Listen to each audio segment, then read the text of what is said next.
Guys, nandito po tayo sa Port Bell Marina. Yan o.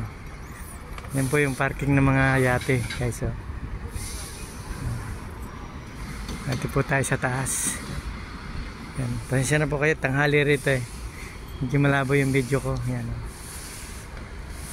Medyo nadami na po yung mga nakaparking ditong yate. Magtatapos po summer eh. Yan po, idadry dock naman dyan. Pare-repair po nila, guys. Oh. Ito po ito sa Marina, Port Bell, yan oh.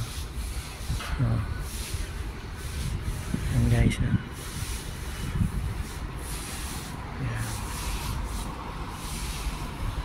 Yan, guys. Maganda po na yate rito. Yan. Yan, guys. Sige po, guys. Thank you po guys for watching.